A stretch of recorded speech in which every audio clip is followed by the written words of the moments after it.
Runs perfectly normally, just like any other diesel engine.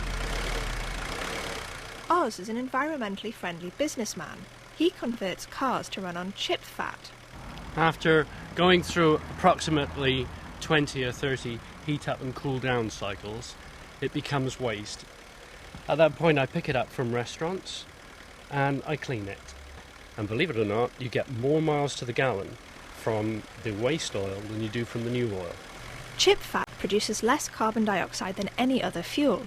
One of Oz's recent customers is John Ponton in the Somerset village of Chew Magna. He decided to convert his car to chip fat as part of a bigger project to turn the village into Britain's first carbon-neutral parish.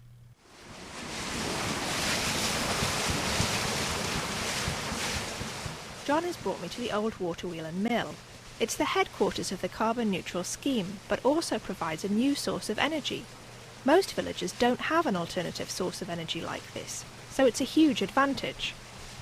Well, it's the old power, 800-year-old power, where the power of the water, falling water, was used to create serious power supply, and so that's its iconic value. I think this is how it used to be for this particular purpose, and we're now wanting to say, in the renovation and reconstruction of this, we want to make it a zero waste, zero fossil fuel energy building. We might be able to create more energy that actually we can put into the grid and refer to it as restorative. Nearly half of households have signed up to the carbon neutral scheme. Locals have spent a year working on a comprehensive plan that includes transport, recycling, energy and a carbon audit from the University of Bath.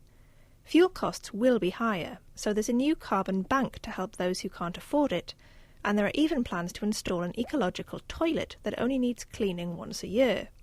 Clerk of the Parish Council, Mary-Louise Hales, admits that they have a long way to go to convince the rest of the village.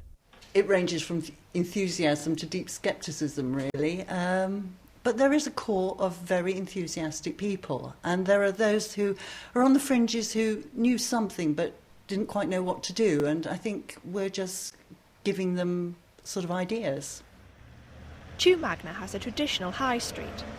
Next to the village green, local baker and florist Bea and Kirsty are having their lunch break, but they're already experiencing difficulties with council waste collection, so they're dubious about whether such a comparatively small scheme could really make a difference.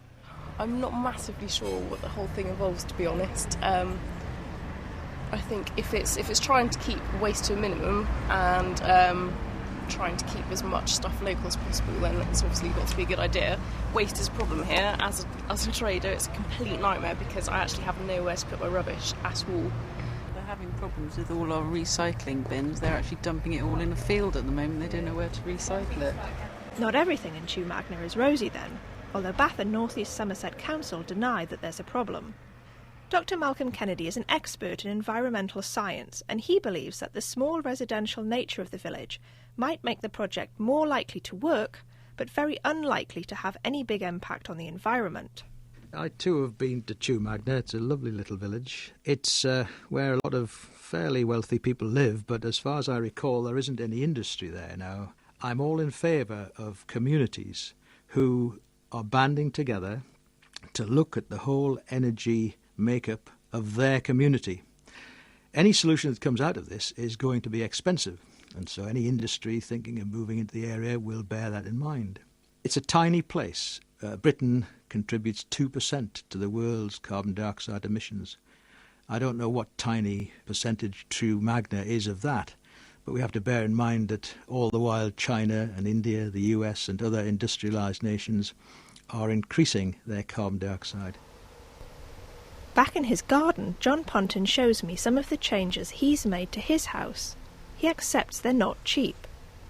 I put the photovoltaic slates on the roof, and that was £28,000, which was a lot of money. The 3 square metres of evacuated tubes, that would be another £5,000 or thereabouts. The wood pellet stove and the water heating and all the changes inside the house that I've made to tighten it all up was another £20,000. So in all, it's probably close to £50,000. Not everyone has to spend £50,000 for Chew Magna to become carbon neutral. Everyone has to do something, but as far as John Pontin's concerned, it's not just a worthy project, it's also fun. It's opened up a completely new relationship, me with the village, and the sense of so many things to go for, and a huge sense of satisfaction one gets in being part of something where others are sharing it. I'm conscious every day that I'm having the time of my life.